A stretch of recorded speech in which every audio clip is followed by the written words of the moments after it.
I have the pleasure to present to you Dr. Martin Luther King, Jr.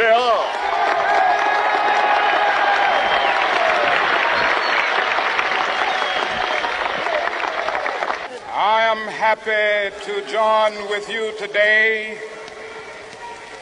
in what will go down in history as the greatest demonstration for freedom in the history of our nation.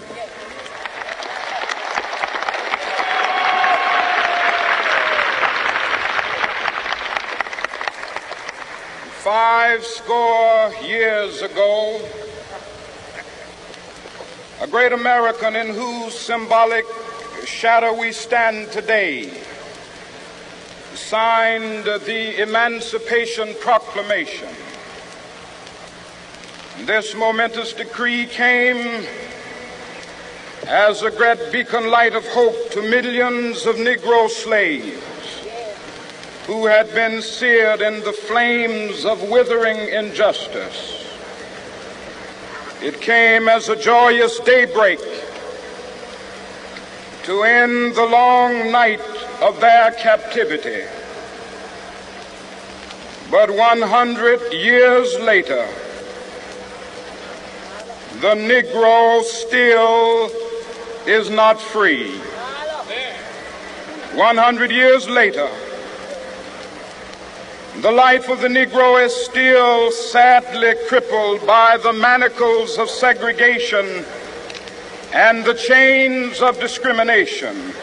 100 years later, the Negro lives on a lonely island of poverty. I have a dream that one day this nation will rise up and live out the true meaning of its creed. We hold these truths to be self-evident, that all men are created equal.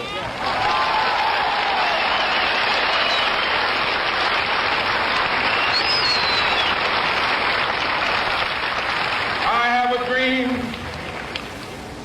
that one day on the red hills of Georgia, sons of former slaves and the sons of former slave owners will they be able to sit down together at the table of brotherhood. I have a dream that one day, even the state of Mississippi, a state sweltering with the heat of injustice, sweltering with the heat of oppression, will be transformed into an oasis of freedom and justice. I have a dream.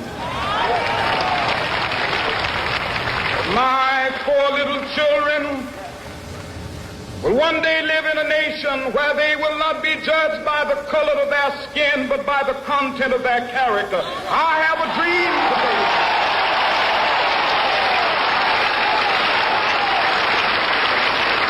I have a dream that one day, down in Alabama, with its vicious racists, with its governor having his lips dripping with the words of interposition and nullification. One day right there in Alabama, little black boys and black girls will be able to join hands with little white boys and white girls as sisters and brothers. I have a dream today.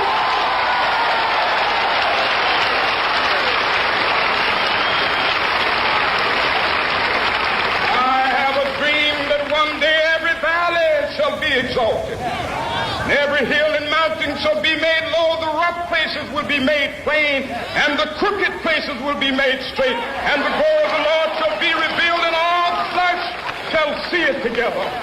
This is our hope. This is the faith that I go back to the South with. With this faith, we will be able to hew out of the mountain of despair a stone of hope. With this faith, we will be able to transform the jangling discords of our nation into a beautiful symphony of brotherhood.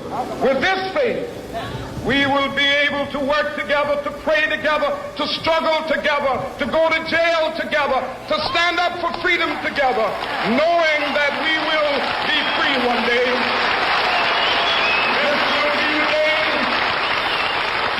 This will be the day when all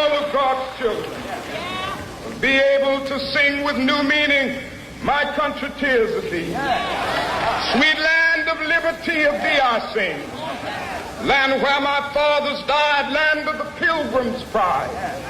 From every mountainside, let freedom ring. And if America is to be a great nation, this must become true. And so let freedom ring. From the prodigious hilltops of New Hampshire, let freedom ring. From the mighty mountains of New York, let freedom ring. From the heightening Alleghenies of Pennsylvania, let freedom ring. From the snow-capped Rockies of Colorado, let freedom ring. From the curvaceous slopes of California. But not only that, let freedom ring from Stone Mountain of Georgia. Let freedom ring from Lookout Mountain of Tennessee. Let freedom ring from every hill and molehill of Mississippi, from every mountainside. Let freedom ring, and when it happens, when we allow freedom ring, when we let it ring from every village and every hamlet, from every state and every city, we will be able to speed up that day when all of God's children, black men and white men, Jews and Gentiles, Protestants and Catholics, will be able to join hands and sing in the words of the old Negro spiritual, free at last, thank God Almighty.